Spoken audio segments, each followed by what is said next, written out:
নমস্কার বন্ধুরা, আপনাদের প্রত্যেককেই আমার ইউটিউব চ্যানেলে স্বাগত জানিয়ে আজকে একটি নতুন ভিডিও আলোচনা করতে যাচ্ছি।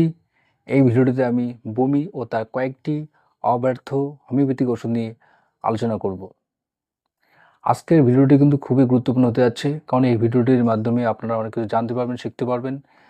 আর এরপরে বমিতে আক্রান্ত হলে কথায় কথায় আর ডাক্তার বাবুর কাছে ছুটতে হবে না। আপনি নিজেই ওষুধ দিয়ে এই সমস্যার সমাধান করতে পারবেন বলে আশা রাখছি।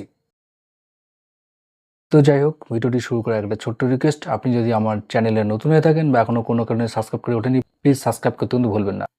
তো বন্ধুরা, বমি একটি এমন সমস্যা যেটার মধ্যে আপনি বা আপনার পরিবারের সদস্য কোনো না কোনো দিন বা কোনো না কোনো সময় অবশ্যই ভুগেছেন, এবং একবার যদি বমি বন্ধ হতে না চায় সেটা যে কত যন্ত্রণাদায়ক, কষ্টদায়ক, সেটার বলে বোঝানো যাবে না। তো বন্ধুরা, এখন আমি বমির যে ওষুধগুলি আছে সেটা নিয়ে ধাপে ধাপে আলোচনা করব।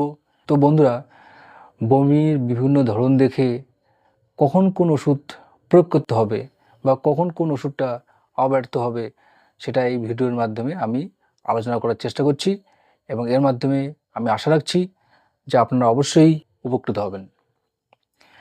তো আজকের ১ নম্বর ওষুধ হচ্ছে ইথোজাসিক্স।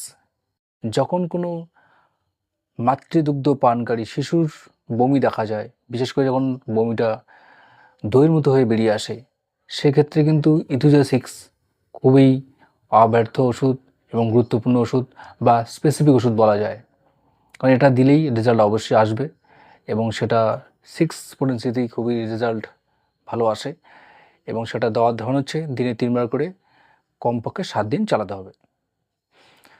তো বন্ধুরা, এরপরে নেক্সট হোমিওপ্যাথিক মেডিসিন হচ্ছে ইপিকাক 30। যদি দেখা যায় আপনার মধ্যে একটা বমি ভাব কিন্তু বমি হচ্ছে না, যেটাকে আমরা নজিয়া বলে থাকি, তার সঙ্গে যদি পরিষ্কার জিহ্বা থাকে, জল তেষ্টা যদি না থাকে, সেক্ষেত্রে কিন্তু ইপিকাক 30 খুবই গুরুত্বপূর্ণ হোমিওপ্যাথিক মেডিসিনস। যদি আপনি হঠাৎ এই রোগে আক্রান্ত হন বা এইরকম সমস্যার সম্মুখীন হন, সেক্ষেত্রে ইপিকাক 30 1 ঘন্টা পর পর 2 থেকে 3টি ডোজ নিলেই আপনার সমস্যার সমাধান হয়ে যাবে। কিন্তু আপনি যদি অনেক দিন ধরে এই রোগে ভুগছেন, তখন কিন্তু এটাকে দিনে 2 থেকে 3 বার 7 দিন চালাবেন।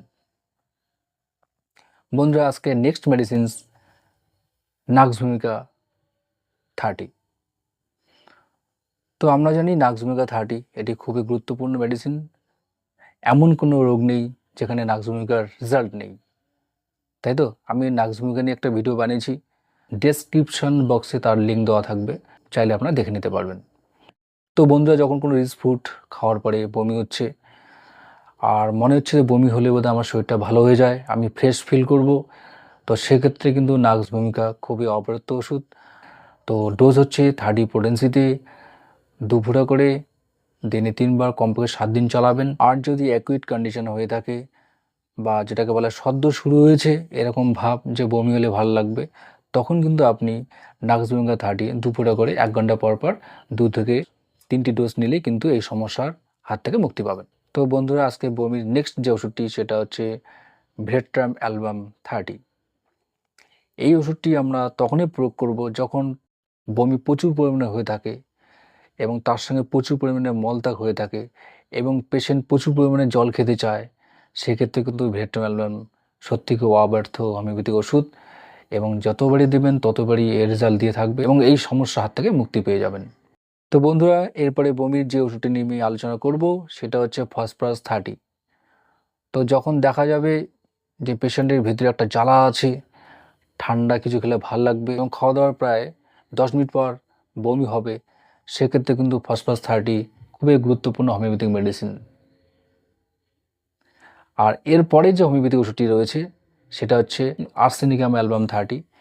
এক্ষেত্রে কিন্তু খাওয়ার সঙ্গে সঙ্গেই বমি হবে, যেমন ফসফরাস 30তে আমি বললাম যে খাওয়া দাওয়া 10 মিনিট পরে বমি হয়, কিন্তু আর্সেনিকাম অ্যালবামের ক্ষেত্রে খাওয়ার সঙ্গে সঙ্গে বমি হবে, সে জল খাওয়া হোক বা যে ধরনের খাওয়াই হোক, খাওয়ার সাথে সাথেই একটা বমি হয়ে যাবে, এবং তার সঙ্গে পেশেন্টের মধ্যে একটা জলের তেষ্টা থাকবে, কিন্তু অল্প পরিমাণ জল সে বারবার খাবে। যেমন ভেট্রাম অ্যালবামের ক্ষেত্রে পেশেন্ট একবারে অনেকগুলো জল খেতে চায় এখানে কিন্তু পেশেন্টের জল পিপাসা প্রচুর থাকবে, কিন্তু এক ডোজ খেলেই তার পিপাসা চলে যাবে, আবার কিছুক্ষণ পরে আবার পিপাসা পেতে পারে।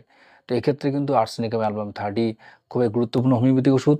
তো মাথায় রাখতে হবে যে খাওয়া দাওয়ার 10 মিনিট পরে হলে সেখানে ফসফরাস আসবে, আর খাওয়া দাওয়ার সঙ্গে সঙ্গে বমি হলে সেখানে কিন্তু আর্সেনিকাম অ্যালবাম 30 চলে আসবে। ডোজ অ্যাকুট সমস্যা হয়ে থাকে, সদ্য সমস্যায় ভুগছেন বা হঠাৎ করে শুরু হলো, সেক্ষেত্রে কিন্তু আর্সেনিকাম অ্যালবাম 1 ফোঁটা হাফ কাপ জলে দেবেন, সেটা চামচ দিয়ে ঘেটে 10 মিনিট পর পর 3 বার খাবেন, তাহলে কিন্তু অধিকাংশ ক্ষেত্রেই বমির হাত থেকে মুক্তি পেয়ে যাবেন। তো এই প্রসঙ্গে একটা ঘটনা না বললেই নয়, এবং সেই ঘটনাটি শুনলে অবশ্যই আপনারা নিজের মধ্যে একটা কনফিডেন্স পাবেন।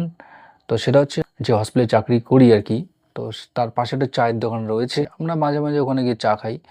তো দেখি মাঝে মাঝে দোকানটা বন্ধ হয়ে থাকে। তো আমি একদিন ওকে জিজ্ঞেস করলাম, কি রে মাঝে মাঝে দোকানটা বন্ধ করিস কেন? তো দোকানদার আমাকে বললো, কি বলবো ডাক্তারবাবু, আমার মিসেস তো গর্ভবতী এবং প্রায় মাঝে মাঝে বমি হচ্ছে, বমি থামছে না, আর আপনাদের হসপিটালেই অ্যাডমিট করে রাখতে হচ্ছে, আর প্রচুর ওষুধ দিচ্ছে, ইঞ্জেকশন দিচ্ছে, কিন্তু বমি বন্ধ হচ্ছে না।